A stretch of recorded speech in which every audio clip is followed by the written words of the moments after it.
For most casual gamers, fighting games represent the pinnacle of complexity. Precise and specific inputs, constantly playing mind games with your opponent, and a very steep learning curve mean that when you're first getting into the genre, it can be a little bit frustrating. No, you're cheating. You're gonna learn! This is the real world! You learn it early, son! That's all you ever do in your house? I'm done playing now. But what if I told you that for a time, one of the most popular fighting games in the world only used 2 buttons? No joystick, no D-pad, just 2 giant buttons. This is the story of a game that tried to bring simplicity back to the fighting game genre. A game that parodied and mocked the very community that embraced it. A cult classic which took the FGC by storm and appeared at some of the biggest tournaments in the world. This is Divekick! Right off the bat, the first thing we need to talk about is, how does an idea like Divekick even come about? Well, as it turns out, Divekick was the product of a throwaway joke taken to the next level.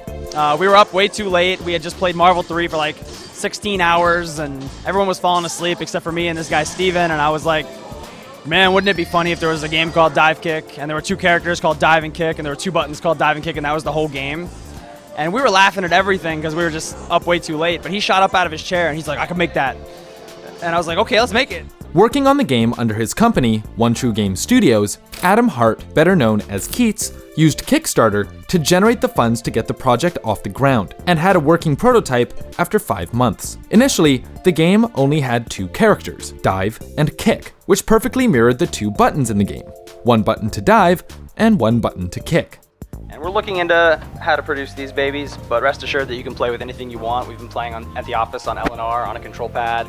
We'll take like a Mad Cat stick and just use 2 of those buttons and ignore the joystick. Works great. I also recommend trying it on like a DDR pad, or if you have a spare pair of Donkey Kong bongos, you can gut the insides, put in a PlayStation pad and play on those. Feels amazing.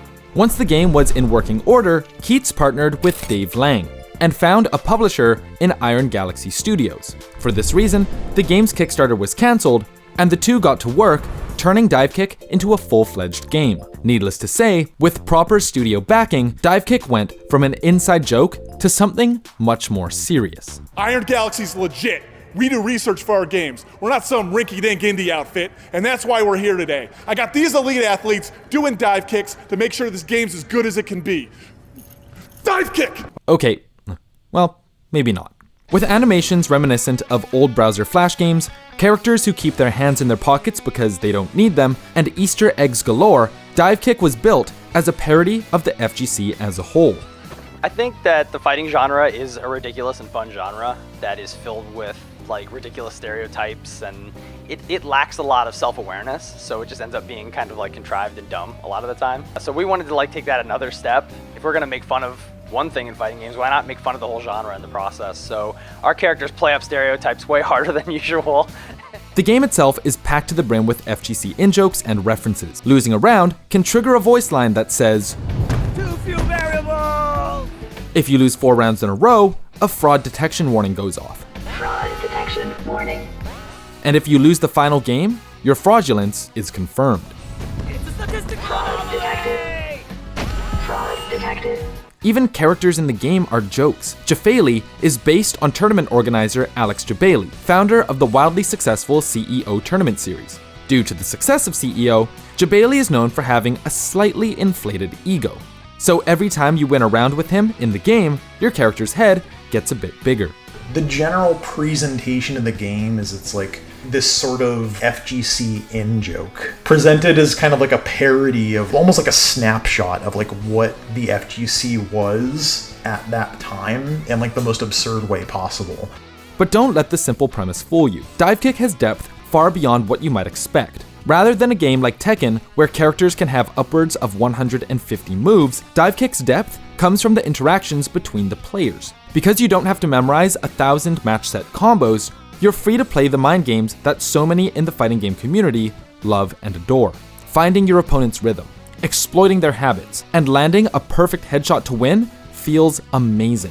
And not because you were able to land longer, more drawn out combos, but because you were able to read your opponent and know what they were going to do before they even did it. Divekick is truly the best example, even to this day, of taking all of the raw elements of what a fighting game really is, fundamentally, and breaking them down to the simplest level. Fandom.com describes how Divekick seeks to, quote, recreate the hype moment from the final seconds of an FGC tournament match, which is why rounds last a maximum of 20 seconds and why it only takes one hit to win. In a blog post on PlayStation.com, Keats describes the games as, quote, purely about outsmarting someone and enforcing your will upon them. This skill is core to the fighting genre, but because we've peeled away the execution and memorization barriers that bog down other fighting titles, a huge number of players have become very skilled and very threatening. Just because the surface level rules of the game are simple doesn't mean that the complexity of the game is the same way. As a matter of fact, it gets really easy to start digging down into more and more complex layers of gameplay because the actual execution of the game is so simple. Simplicity emphasizes the mind games between you and your opponent, while de-emphasizing the need to practice combos in training mode for 6 hours a day. This is one of the reasons that Divekick is so appealing. But on top of this, esports, and fighting games specifically, were becoming massively popular in 2013, more so than ever before, and casual viewers were starting to take an interest in the FGC. With new players entering the scene, competitive gaming becoming a legitimate career path, and more people than ever wanting to play in tournaments, it looked like the FGC was about to explode in popularity. The issue? Fighting games are hard. Really, really hard. And the two most popular games at the time were neither easy to play nor easy to follow for new spectators. Because of the popularity of Street Fighter 4 and then Marvel, really we were kind of getting to a point where fighting games were more significantly entering a mainstream audience than really the community had ever really seen for a long time. There was a lot more talk about things like, okay, how do you define the concept of what fundamentals are in fighting games? How do you define neutral footsies? All these things that, like, you know, if you'd been around playing these games for like years and years already, you kind of got it. But there were so many more new people that didn't really know how to navigate the landscape of talking about these things that, like, Divekick kind of came in at a convenient time where, like, you really could kind of boil it down and start to actually visualize what those concepts look like in a way that was difficult to convey in other games that had greater layers of complexity. So what started as a parody of the FGC also became something that casual viewers could tune into and enjoy at a very surface level. There's no other game here where you get hit once and they go, oh! That's awesome. Pretty quickly, Divekick was picking up steam. Still in beta, the game made its first real tournament debut at CEO 2013. Just a few weeks before the game was set to release in full, CEO was the perfect place for the Divekick hype train to shift into overdrive. Players could test out the game in person for the first time, there was an open bracket that had more than 200 people enter, and there was even an exhibition match set to be played between Jabali and Markman, both of whom had characters in the game. And now he wants to play Jafali and Divekick. There's no way on this God's green earth is $1 Million Markman going to beat Jafali at his own game. Oh, he's got this. Gotta get in. Watch out for the scam. Oh, that is it. Markman is done. Let's get those clippers. Where's the timer scam? No. Let's get those clippers. They brought a build that was near release to CEO 2013. And I saw it there and I was really excited because I had been seeing, like, people playing this game and footage of events and stuff like that, you know, like for almost a year prior. And, you know, I finally, like, sat with it and got to play the game. I'm like, this is, like, way too much fun. Like, I don't understand how I'm having this much fun with something that's, like, so very simple. On a whim, just because it was so fun, I entered the tournament that they actually had for Divekick at CEO 2013, which was a huge tournament. I guess this really was kind of the start of the legacy because I actually ended up making top 8 in that tournament as, like, my first time entering a tournament for that game.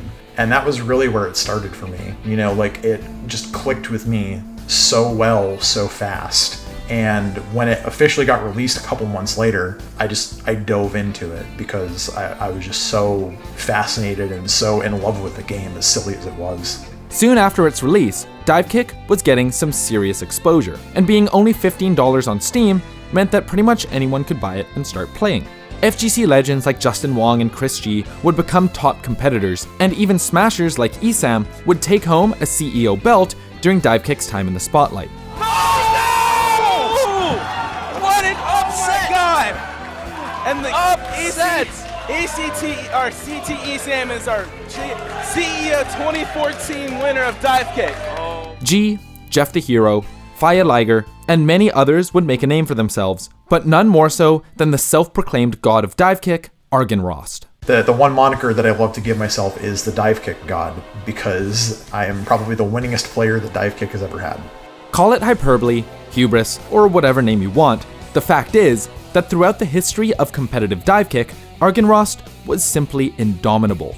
Every other event that wasn't a CEO that I have attended for Divekick, regardless of a major, a local, whatever, I have won. That includes at least one Evo, the 1 year that it was at Combo Breaker, and Frosty Faustings actually continued to host the game as technically like a main game for several years after that, and every single one that I attended, I won. It's an absurdly impressive resume to have in any game or sport, but to do so in a game where rounds are decided by one hit, it's almost unbelievable. So how did he get so good? Well, Divekick had a big thing going for it that was rare in the mid-2010s. Divekick had amazing rollback netcode before rollback netcode was the primary discourse on social media. Rollback netcode allowed players to get good, solid reps online and even partake in online events. The one that all the best players gravitated towards were the Divekick daily tournaments. You know, it's called Divekick Daily, but it's a weekly event, don't worry about it. That was a thing that I was doing like every week for several months. And every player that entered those tournaments was an absolute killer. And they played every character in the cast. Over the next year and a bit, Divekick continued to be updated and iterated upon. New characters were added, and the game appeared at some of the biggest tournaments of the year, CEO and EVO being the ones that come to mind. But the most prestigious tournament in terms of quality of competition was UFGT. Before Combo Breaker was Combo Breaker, it was UFGT, and UFGT 10 was the event where all the Divekick killers came out to play. The reason that I say that UFGT, the last one, was the most competitive Divekick tournament we've ever had is because most of the people that entered those online events went to that tournament, and that was the only one that most of them went to. Unfortunately, in the coming years, Divekick would start to lose relevance. Iron Galaxy would begin working on new titles, and Divekick stopped being updated.